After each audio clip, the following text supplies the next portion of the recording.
Distinction between microeconomics and macroeconomics. ठीक है, तो इधर जो है डिफरेंसेस हमने इधर शो किए ताकि थोड़ा सा बैकग्राउंड जो है माइक्रो का भी क्लियर हो जाए मैक्रो के साथ साथ। अभी हमने कुछ डिस्कस भी किया उसमें। Micro economics is the study of how individual house hold and firms make decision and how they interact with one another in market. Micro economics जैसे कि अभी हमने डिस्कस किया, study of how individual house hold and firm make decision. किस तरह से एक individual house hold या फर्म किस तरह से डिसीजन मेकिंग कर रही होती हैं और किस तरह से वो जो है इंटरेक्ट करती है with one another in market. Market में कैसे वो इंटरेक्शन होती है उनकी। किसकी बात हो रही है? एक हाउस होल्ड की और फर्म की बात हो रही है। यानी जब हम माइक्रो लेवल पे बात कर रहे हैं इसका मतलब है आप किसी भी एक यूनिट की बात कर रहे हैं। ठीक है। अच्छा, इसके अगेंस्ट अगर मैक्रो देखें, macro economics deals with the functioning of the economy as a whole. ये भी हमने डिस्कस किया। मैक्रो इकोनॉमिक्स में आप क्या कर रहे होते हैं? इकोनॉमी को एज अ होल डिस्कस कर रहे होते हैं। ठीक। Micro economics deals with the small part of the economy. Micro economics small part of the economy. Economy का स्मॉल पार्ट देख रहे होते हैं आप, यानी एक यूनिट देख रहे हैं, किसी कंज्यूमर का बिहेवियर देख रहे हैं, फर्म का बिहेवियर देख रहे हैं, किसी प्रोडक्ट की प्राइस के बारे में आप डिस्कस कर रहे हैं। ठीक है। इंडिविजुअल डिमांड देख रहे हैं, इंडिविजुअल सप्लाई देख रहे हैं आप। It studies the economic behaviour of the individual unit, किसी एक इंडिविजुअल का। एन इंडिविजुअल अ फर्म, वो एक फर्म हो सकती है, और एन इंडस्ट्री एक इंडस्ट्री हो सकती है। Micro economics studies product and factor pricing and also theory of economic welfare. It is sometimes referred to as price theory. इसको हम price theory भी कहते हैं माइक्रो इकोनॉमिक्स में। माइक्रो इकोनॉमिक्स का एज अ प्राइस थ्योरी भी हम कहते हैं कि प्राइस थ्योरी डिस्कस करना है, यानी आप माइक्रो इकोनॉमिक्स डिस्कस कर रहे हैं। Because it mainly resolve around the price of different variables. इसलिए भी कि इसमें जो है आप डिफरेंट वेरिएबल्स की प्राइस को डिस्कस कर रहे होते हैं। ठीक है। Because it mainly revolves around the price of different variables. Different variables की प्राइस के अराउंड में ही हम घूम रहे होते हैं। इसके अगेंस्ट अगर मैक्रो देख रहे हैं, macro economics on the other hand deals with the aggregate of the whole economy. पूरी इकोनॉमी को हम डिस्कस कर रहे हैं अब इसमें मैक्रो इकोनॉमिक्स में। In other words, it is a study of all units combined together. It is a study of economic system as a whole. पूरी इकोनॉमी को हम देख रहे हैं, पूरी इकोनॉमिक सिस्टम को हम डील कर रहे होते हैं इसके अंदर। It deals with aggregates such as total income and employment, general price level, total production, consumption, and investment, etc. ठीक है। जैसे कि अभी वेरिएबल के मैंने आपके सामने नाम लिए इकोनॉमिक वेरिएबल्स के, इसके नेम लेने से ही क्लियर हो रहा है कि हम मैक्रो इकोनॉमिक्स की बात कर रहे हैं। जैसे कि मैंने आपसे बोला कि एम्प्लॉयमेंट, यानी पूरी कंट्री के अंदर एम्प्लॉयमेंट कितनी है। जनरल प्राइस लेवल, पूरी कंट्री में प्राइस लेवल कितना है, यानी अगर हम इन्फ्लेशन की बात करें, इन्फ्लेशन कितना है। ठीक है। प्रोडक्शन की बात करें, टोटल आउटपुट या प्रोडक्शन कितनी है मुल्क की। कंजम्पशन कितनी है, इन्वेस्टमेंट कितनी है। ठीक है। It's mean we are talking about macro economics. Macro economics therefore studies theories related to income, output, employment and growth. Macro economics में आप इन थ्योरीज को डिस्कस कर रहे होते हैं रिलेटेड टू, जो कि इनकम से रिलेटेड होती हैं या आउटपुट से रिलेटेड होती हैं, एम्प्लॉयमेंट से रिलेटेड है या ग्रोथ से रिलेटेड होती हैं। ठीक है। तो इन दोनों के डिफरेंस हमें क्लियर हो गया। वही बात जो हम बार बार रिपीट कर रहे हैं कि जब आप किसी एक इंडिविजुअल बिहेवियर की बात कर रहे होते हैं, इंडिविजुअल सप्लाई की बात करते हैं, इंडिविजुअल डिमांड की बात करते हैं। ठीक है। आप जो इंडिविजुअल कंज्यूमर के बिहेवियर की बात करते हैं, फर्म की बात कर रहे होते हैं, it's mean you are talking about micro economics. ठीक है। जब हम बात करते हैं कि output, economy as a whole, जब हम बात करते हैं अनएम्प्लॉयमेंट की, हम बात करते हैं फुल एम्प्लॉयमेंट की, जनरल प्राइस लेवल की, ठीक है, इन्फ्लेशन की, इंटरनेशनल ट्रेड की। ठीक है। It's mean we are talking about macro economics. तो मेन डिफरेंस था इसका।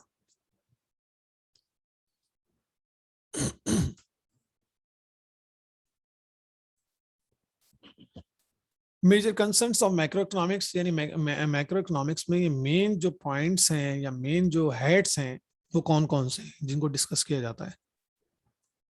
उसमें फर्स्ट एग्रीगेट डिमांड, ठीक है, इसके अगेंस्ट हमने पढ़ा था इंडिविजुअल डिमांड।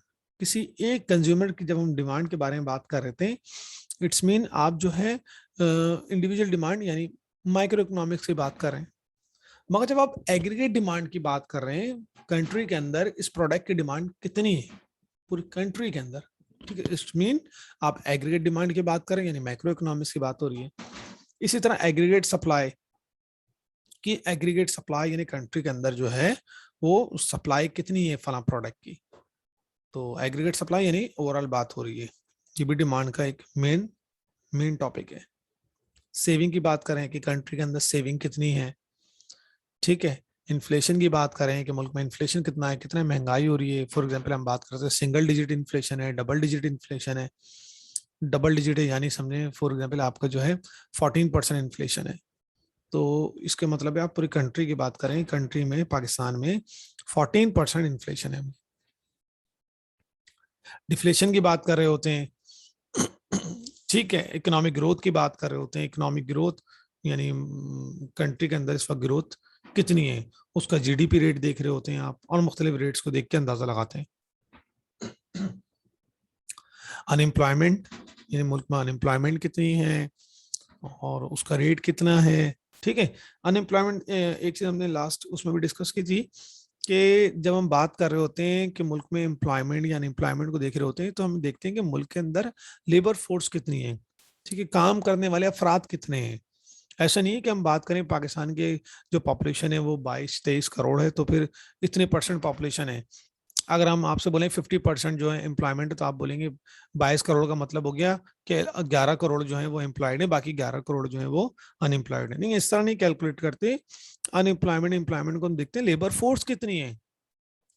लेबर फोर्स यानी जो काम करने वाले अफराद हैं, ठीक है। अब जिसमें वो लोग हैं जो बुजुर्ग हैं वो काम नहीं कर सकते, बच्चे हैं अंडर 15 की बात करें, ठीक है, अंडर 15 जो है वो भी काम नहीं कर सकते, छोटे बच्चे हैं, तो इस तरह पॉपुलेशन जो है वो बहुत कम है, ठीक है। पाकिस्तान की पॉपुलेशन में तकरीबन 45% पॉपुलेशन अंडर 15 पॉपुलेशन है। तो उसका मतलब है कि आपकी जो है 8 से 9 करोड़ की आबादी तकरीबन है वो लेबर फोर्स में आती है जो काम कर सकते हैं।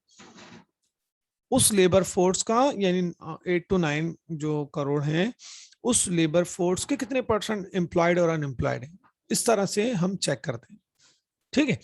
तो पाकिस्तान में अनएम्प्लॉयमेंट कितनी है, तो इसका मतलब है आप पूरे पाकिस्तान की बात करें, मैक्रो का मेन टॉपिक है ये। फिर हम बात कर रहे हैं ट्रेड साइकिल। ट्रेड साइकिल यानी कंट्री की जो है वो इकोनॉमिकल पोजीशन क्या है, बिजनेस साइकिल या trade cycle.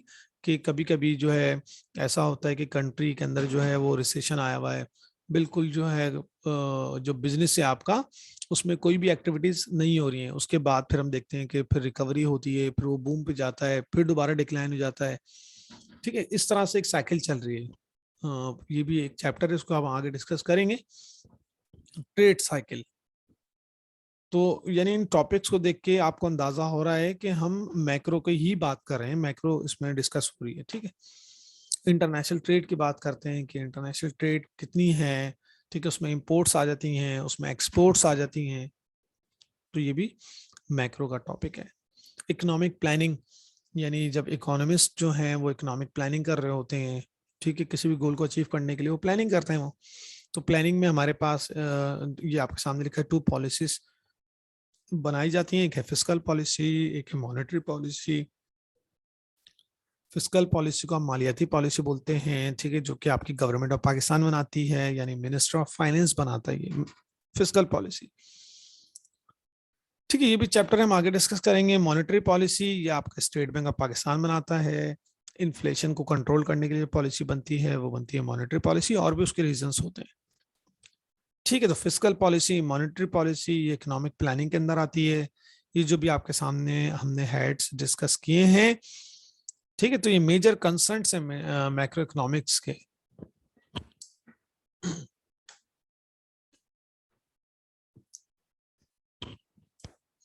Importance of macro economics, it explains the working of the economy as a whole. Macro economics जो है क्या एक्सप्लेन कर रही होती है? Working of the economy as a whole, पूरे कंट्री की इकोनॉमी को हम डिस्कस कर रहे होते हैं, ठीक है, कि पूरी जो कंट्री की इकोनॉमी है वो कैसे वर्क कर रही है, कैसे काम कर रही है, उसमें कौन से जो है पॉलिसीज बनाई जाती हैं, उसकी जीडीपी कितनी है, जीएनपी कितनी है, जी नेशनल इनकम कितनी है, इन्फ्लेशन की बात कर रहे होते हैं हम, ठीक है। नेक्स्ट है, it examines the aggregate behavior of macroeconomics entities like firm, households and the government. क्या एग्जामिन करती है macro economics? Aggregate behaviour, overall behaviour की बात करें, इंडिविजुअल तो हम डिस्कस ही नहीं करते ना, वो तो माइक्रो में करते हैं। Aggregate behaviour of macro economics entities like firm, हम फर्म की बात कर रहे हैं, हाउस होल्ड की बात कर रहे होते हैं, तो गवर्नमेंट की बात कर रहे होते हैं, ओवरऑल देख रहे होते हैं, ठीक है। It is very useful to the planner for preparing economic plans for the country's development. ये जो प्लानर है, यानी प्लान कर रहे होते हैं, इकोनॉमिक पॉलिसीज बना रहे होते हैं, ठीक है, जो आपके इकोनॉमिस्ट हैं उनके लिए हेल्पफुल होती है वो क्या करते हैं, इसकी बेस पर जो है मैक्रो इकोनॉमिक्स की बेस पर वो इकोनॉमिक प्लान बना रहे होते हैं कंट्री के डेवलपमेंट के लिए। फॉर एग्जांपल वो देखते हैं कि लास्ट टाइम जो है मुल्क में इन्फ्लेशन कितना था, इन्फ्लेशन को हमें अब कंट्रोल करना है, अनएम्प्लॉयमेंट कितनी थी, अब अनएम्प्लॉयमेंट को हमें रिड्यूस करना है, कम करना है, ठीक है। फिर उसके बाद जो इंटरनेशनल ट्रेड कितनी है, मुल्क की इम्पोर्ट्स कितनी है, एक्सपोर्ट्स कितनी है, ठीक है। तो मेन जो इकोनॉमिक इंडिकेटर्स हैं, ठीक है, डॉलर का रेट कहाँ जा रहा है इस वक्त, इन तमाम चीजों को देखते हैं, एज अ होल देख रहे होते हैं पूरी इकोनॉमी को, जीडीपी कितनी है, जीएनपी कितनी है, तो इन तमाम चीजों को देखने के बाद फिर वो प्लानिंग कर रहे होते हैं, ठीक है।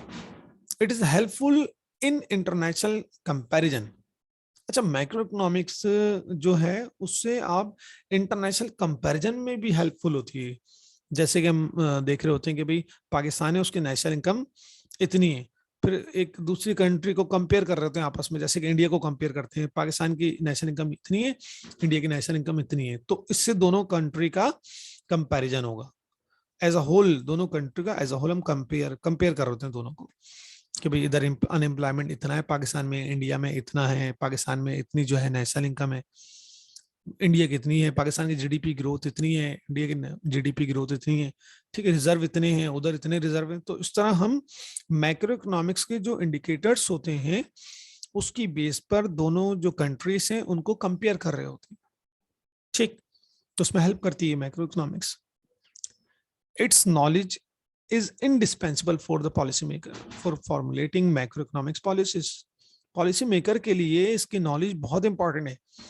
पॉलिसी मेकर को जब यही नहीं पता होगा कि नेशनल इनकम क्या होती है, ठीक है, अनएम्प्लॉयमेंट क्या होती है, international trade, imports, exports, balance of payment, balance of trade, GDP, तो ये तमाम चीजें क्लियर होती हैं उनको, तो उसकी नॉलेज की बेस पे वो पॉलिसी मेकिंग कर रहे होते हैं, ठीक है। अब उसमें जैसे कि हमारे पास आता है फिस्कल पॉलिसी है, इंडस्ट्रियल पॉलिसी है, एक्सचेंज रेट है, पॉलिसी इनकम, ठीक है, एक्सचेंज रेट पॉलिसी है, इनकम पॉलिसी, ये तमाम पॉलिसीज बनती हैं इसके अंदर। तो पॉलिसी मेकर के लिए इन तमाम जो वेरिएबल्स हैं जो मैंने अभी नाम लिया है, इनकी नॉलेज होना जरूरी है। It explains inter relationship among economic variables. ये आपस में जो रिलेशनशिप होती है वेरिएबल्स की, इकोनॉमिक वेरिएबल्स की, उसको एक्सप्लेन कर रही होती है, such as price level, income output and unemployment.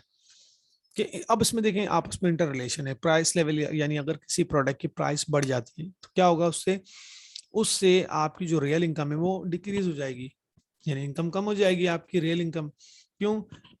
जब एक चीज आप 100 की परचेज करते हो, 120 की परचेज हुई है, आपकी इनकम तो इंक्रीज नहीं हुई है ना डिक्रीज हुई है, बट रियल इनकम डिक्रीज हो गई, यानी अब आपकी परचेजिंग पावर जो है वो कम हो जाएगी। तो प्राइसेस इंक्रीज होंगी, आपकी जो है परचेजिंग पावर डिक्रीज हो जाएगी, ठीक है। जब परचेजिंग पावर डिक्रीज हो जाएगी, आप कम खरीद रहे हैं मार्केट के अंदर, जो उसकी क्वांटिटी डिमांड है वो कम हो जाएगी। फिर जैसे कि हमने डिस्कस किया था, प्राइस जब इंक्रीज होगी तो क्वांटिटी डिमांड डिक्रीज हो जाएगी।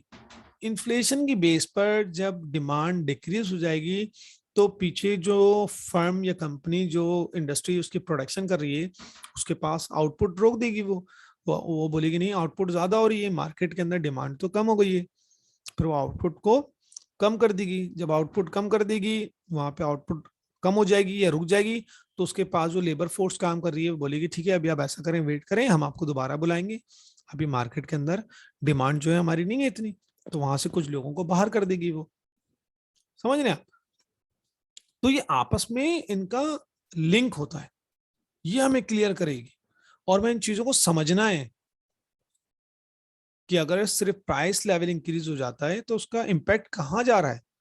ठीक है, प्राइस इंक्रीज होती है, एक प्रोडक्ट की प्राइस इंक्रीज होती है तो उसका इनकम पे क्या इम्पैक्ट आएगा, आउटपुट पे क्या इम्पैक्ट आएगा, अनएम्प्लॉयमेंट पे क्या इम्पैक्ट आ सकता है, इंपोर्ट एक्सपोर्ट पे क्या इम्पैक्ट आ सकता है। ठीक है, तो ये हमें तमाम चीजें क्लियर करनी है, हमें इनके कॉन्सेप्ट क्लियर करने हैं। ठीक है, तो ये उसकी इंपॉर्टेंस थी।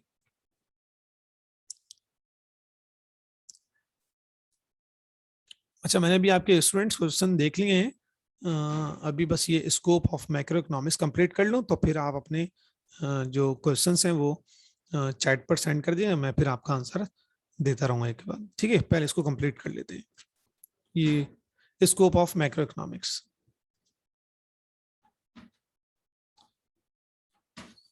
Macro economics studies the concept of national income.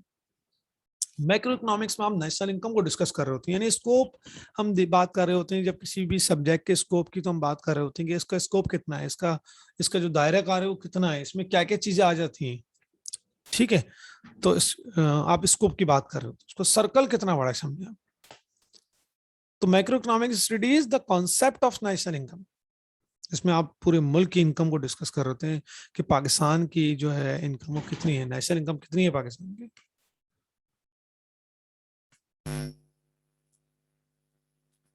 अच्छा, स्टूडेंट्स भी आ रहे हैं तो उनको भी ऐड। ठीक, इट्स मेथड्स एंड मेजरमेंट, उसकी मेथड्स को देख रहे होते हैं, नेशनल इनकम के मेथड्स कितने हैं, उसकी मेजरमेंट के मेथड्स कितने हैं। ठीक है, उसके कॉन्सेप्ट्स कितने हैं, जो कि हम अभी नेक्स्ट चैप्टर में डिस्कस करेंगे। ठीक है, तो स्कोप क्या है मैक्रो इकोनॉमिक्स का, इसमें आप जो है नेशनल इनकम को डिस्कस करते हैं। Macro economics studies the problems related to employment and unemployment. Macro economics में जो भी प्रॉब्लम्स होती हैं अनएम्प्लॉयमेंट से रिलेटेड, एम्प्लॉयमेंट से रिलेटेड, उसको आप डिस्कस कर रहे होते हैं। ठीक है, macroeconomic studies functions of money and theories related to it. आप उसमें फंक्शन ऑफ मनी को डिस्कस कर रहे होते हैं कि मनी के फंक्शंस क्या हैं। ठीक है, उसमें हम क्वांटिटी वैल्यू ऑफ मनी, ठीक है, इसके अलावा जो है आपकी value of money, quantity theory of money, तमाम कॉन्सेप्ट्स को डिस्कस कर।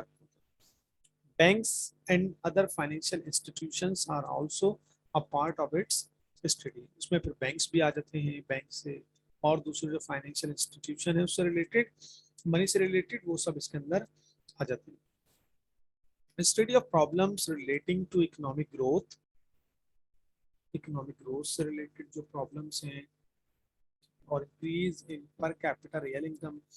इसके अलावा पर कैपिटा रियल इनकम जो कि अभी हम नेक्स्ट चैप्टर में डिस्कस करेंगे अभी, जिसको हम बोलते हैं फी कस कौमी आमदनी, यानी एक शख्स की इनकम। ठीक है, एवरेज इनकम जिसको हम डिस्कस करते हैं, वो हम कैलकुलेट कर रहे होते हैं इसके अंदर। ठीक है, macro economics also studies trade among different countries. इसमें आप डिफरेंट कंट्रीज से जो ट्रेड होती है आपस में, वो डिस्कस करते हैं कि जो ट्रेड हो रही है आपस में कंट्रीज की, पाकिस्तान की एक्सपोर्ट कितनी है, इंपोर्ट कितनी है। ठीक है, तो ट्रेड को डिस्कस कर रहे होते हैं, स्टडी करते हैं। थ्योरी ऑफ इंटरनेशनल ट्रेड, इसमें आप इंटरनेशनल ट्रेड को डिस्कस करते हैं। टैरिफ को वो डिस्कस कर रहे हैं, टैरिफ यानी वो टैक्स जो बॉर्डर पे लगाया जाता है, टैरिफ यानी tax, protection except, are subject of great significance to macroeconomics. ठीक है, तो ये इसकी इंपॉर्टेंस थी, ये इसका स्कोप था मैक्रो इकोनॉमिक्स का। नेक्स्ट जो है हमारा चैप्टर नंबर 2 स्टार्ट हो जाएगा। ये जस्ट मैंने इंट्रोडक्शन का थोड़ा पार्ट बनाया था, इसमें हमने फर्स्ट चैप्टर डिस्कस करना है। ठीक है, अब इससे रिलेटेड जो आपके क्वेश्चंस हैं उसको देख लेते हैं, फिर हम जाएंगे चैप्टर नंबर 2। अब आपको जो पूछना है आप क्वेश्चन अपने सेंड कर दें, फिर मैं उसका आंसर दे दूँ।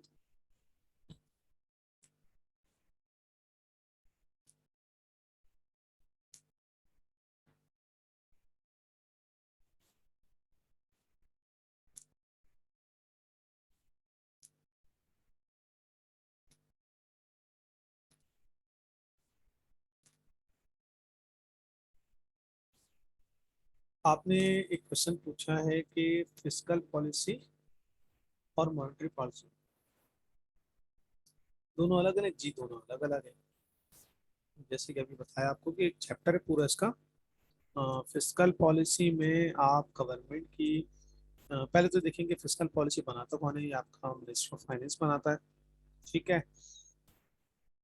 और इसमें गवर्नमेंट की रेवेन्यू और एक्सपेंडिचर को डिस्कस करते हैं कि गवर्नमेंट की सोर्स ऑफ रेवेन्यू क्या है, टारगेटेड एक्सपेंडिचर क्या है। ठीक है। मॉनेटरी पॉलिसी जो है वो स्टेट बैंक ऑफ पाकिस्तान बनाता है, जिसमें उसका मेन टारगेट ये होता है कि किसी तरह से इन्फ्लेशन को कंट्रोल करना। ठीक है। तो ये तो मैंने एक एक पर्पज बताया आपको। ठीक है। तो फिस्कल पॉलिसी और मॉनेटरी पॉलिसी दोनों अलग अलग पॉलिसी हैं।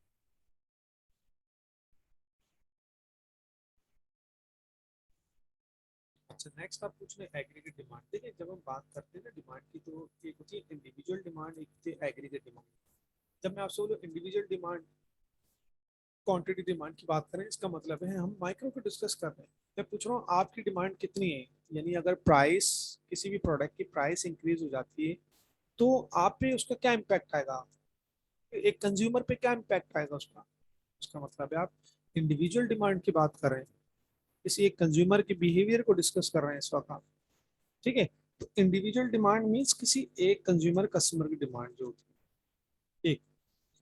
Aggregate demand means as a whole, तमाम स्टूडेंट, सॉरी स्टूडेंट बोलो, तमाम जो पाकिस्तान में रहने वाले हैं कंज्यूमर हैं, यानी कंज्यूमर सबकी डिमांड की बात होती है। एग्रीगेट डिमांड यानी अगर प्रोडक्ट की प्राइस इंक्रीज होती है तो उसका इम्पैक्ट डिमांड पे क्या होगा, एज अ होल की बात करें पाकिस्तान में उसकी डिमांड कितनी होगी। ठीक है। तो एग्रीगेट डिमांड यानी पूरे पाकिस्तान की डिमांड, पूरी कंट्री की डिमांड की बात होगी। सप्लाई भी इस तरह है। अगर हम बात करते हैं सिंगल प्रोड्यूसर की बात करते हैं, एक प्रोड्यूसर की बात करें, इसका मतलब है आप क्या कहते हैं, एक सप्लाई की बात करें नॉर्मली। और हम बात कर रहे होते हैं एग्रीगेट सप्लाई, यानी पूरे पाकिस्तान में सप्लाई की बात हो रही है। इसकी एग्रीगेट सप्लाई कितनी है, कितनी क्वांटिटी जो है उसकी प्रोड्यूस हो रही है, यानी इस तरह कहते हैं। ठीक है। ओवरऑल पाकिस्तान। अच्छा।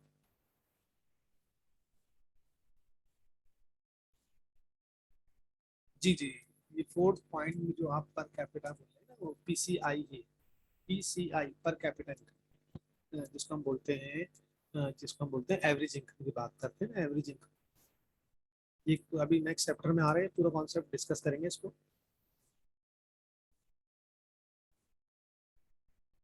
अच्छा।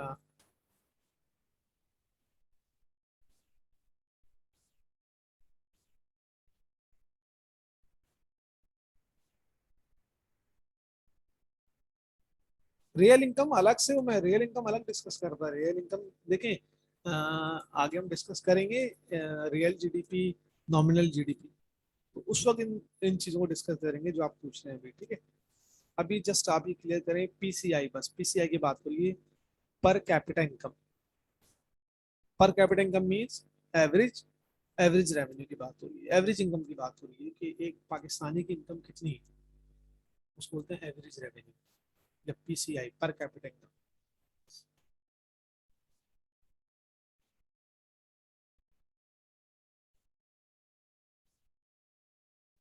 ठीक।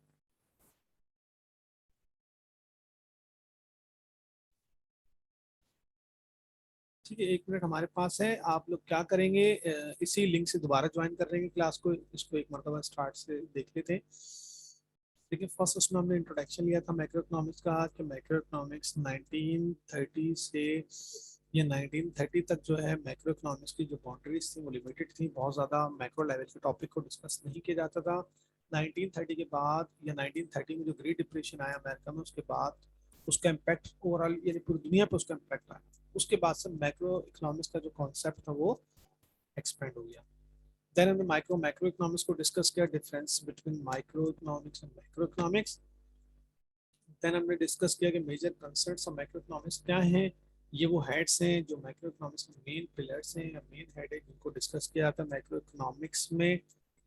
ठीक है। ये फिर हमने इंपॉर्टेंस को डिस्कस किया, माइक्रो इकोनॉमिक्स की इंपॉर्टेंस क्या है, और लास्ट में हमने स्कोप को डिस्कस कर लिया आपके सामने। ठीक है। बाकी ये बस 1 मिनट रहेगी, ये ऑफ हो जाएगी तो आप इसी लिंक से दोबारा ज्वाइन कीजिएगा।